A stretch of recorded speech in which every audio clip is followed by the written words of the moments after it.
along the Atlantic seaboard, largely in Florida, another California, Texas. While winter holds the north in icy grasp, these fertile fields of the warm Rio Grande Valley yield a wide variety of fresh vegetables for consumers throughout the snowbound regions. At this time, tourists from the north may have an excellent opportunity to study the source of their winter vegetables. Today, for example, Mr. Andrews, a South Texas truck farmer, is visited by a man from Minnesota. Good morning. Howdy. I was just driving through South Texas and thought I'd like to see how you raise those winter vegetables we've been enjoying up in Minnesota this winter. Well, here they are. Make yourself at home. You know, you're doing us people up north a big favor by raising all these winter vegetables. Well, you're doing us a favor by buying our crop, so I reckon that makes us about even. Have you lived here long? Only about 10 years. I used to be an office man in Ohio, but I heard about what you might call this new frontier they were opening up down this way. The idea of getting in on a new development like this appealed to me. So I came down to South Texas to look it over. An agent of one of the development companies showed me some newly cleared land, and I could see that the soil in this section was rich, sandy loam. All it needed was irrigation to make it ideal for farming. And the nearby Rio Grande was able to supply an abundance of water that could be fed to the fields under full control. Well, the proposition looked good. I bought 30 acres. Right over there is the house we built after the family moved down. Now we're old-timers. We've seen Brownsville grow a good deal since we came. Our business district provides ample shopping facilities, and we've built modern schools that are attended by our own children and those of other farmers and the city people. Another of our important developments has been the building of a ship canal, linking us with the Gulf and making Brownsville a port of commerce, as well as a truck farming center. While you're here, I want you to be sure to see our package. It is February in the Rio Grande Valley, and this laborer on the Andrews farm is planting beans. In the same month, tomato seeds are planted. No hothouses are needed to start young plants, since the temperature is warm throughout the year. Sweet corn is being planted in these rows for roasting ears to reach northern markets while corn is still being planted there. Once the seed is in the ground, the level fields are ready to be watered.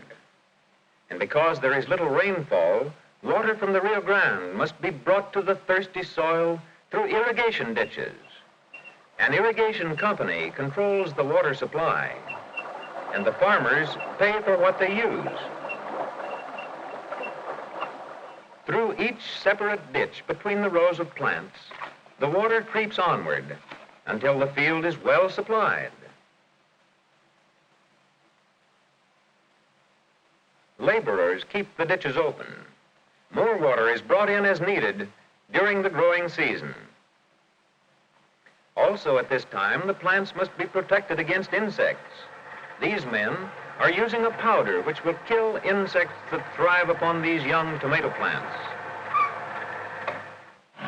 In this large field of potatoes nearby, we see the latest mechanical method of spraying to overcome pests. Unless these plants come into bloom unharmed, the crop of potatoes will not develop. Now we see beets that have reached maturity, ripened squashes on the vine, and full round heads of cabbages ready to be cut. In the Andrews home, problems of marketing the crop are now uppermost.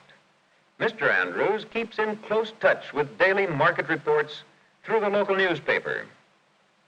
Remind me to get in touch with Jim Fraser at the packing shed tomorrow. We have about 100 bushels of carrots ready for market. Have you heard how the market is on cabbage today? It's up a little. Think we'd better sell a ton tomorrow. Dad, how much did you pay for this farm? $300 an acre, son. Why? Bill Green and I have decided to save our money and buy some uncleared land about 8 miles out. We can get it for $50 an acre and clear it ourselves. Well, look it over, but before you buy, you'd better make absolutely sure that you're in the irrigation district. Yes, and how much irrigation ditches, too, it will cost. Yes, And you'd better get samples of soil and have them analyzed. Yes, I know all these things, and there are a lot more problems. We've been studying them in school. But I like farming here where you hardly ever have a crop failure. Turning from problems of the future to those of the present, next morning we find Mexican workers in Mr. Andrews' cabbage field.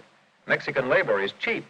That is one reason why northern consumers pay so little for winter vegetables. Entire families labor in the fields. This young lad is picking beans with the skill of his elders beside him, working from early morning until sundown on his knees between the rows of plants. In a nearby field, plows have turned up the ripened potatoes, and other Mexican laborers are carefully putting them up in sacks. In this large carrot field, Mexican workers are brought in from their homes by trucks. The crop must be harvested quickly while the market is favorable. Hundreds of workers are engaged in harvesting these carrots at top speed. Crops are usually sold before harvesting, and the buyer directs the activity of the workers. Each crew first pulls up the carrots. Here the soil is so dry and loose that they come forth with tops and roots intact. Next comes the job of sorting the carrots and tying them into bundles, each containing from 4 to 6. In such bundles, these carrots will reach the vegetable stands far away in the wintry north. The buyer is constantly concerned with the quality of the crop. The trucks, which came to the field loaded with workers, presently are even more heavily loaded with carrots from the field, sorted and carefully tied in bunches. As quickly as possible, the harvest is rushed from beneath the broiling sun to the packing sheds. One of the most important problems of truck growing is to get produce from field to market fresh and crisp. These men are unloading squashes just picked from other fields. At the end of the day, the trucks return to carry the Mexican families back to their homes, sometimes located several miles from their work. These little settlements are much like Mexican villages southward across the Rio Grande. Simple homes with thatched roofs well suited to the hot, dry climate. Back in the packing plant, we find parsnips passing by on a conveyor belt to be washed. Freshly harvested carrots being given a thorough cleaning. And other carrots with tops cut off, coming from a rotary washer. In their journey to northern markets, these vegetables may have to travel 2,000 miles or more. Therefore, they are packed in the boxes between layers of chipped ice. Modern machines come to the aid of hands in the packing sheds and contribute to cutting down the cost of the fresh vegetables when they have reached the consumer.